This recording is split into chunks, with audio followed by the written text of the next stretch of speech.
Tapos na guys. Fresh pa rin yung kwan. Luya guys. Luya. Sabaw. May laman na lumabas.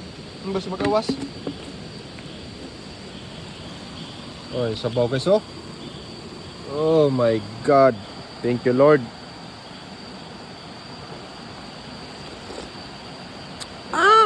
Walang katulad, kulang sa asin.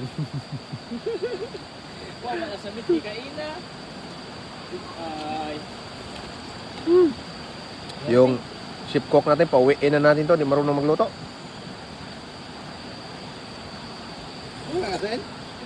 Kulang. Butang nyo? Okay na yan. Panggamot lang sa gutom. May estimate kaina be. Sabi ko rin pakapait yan.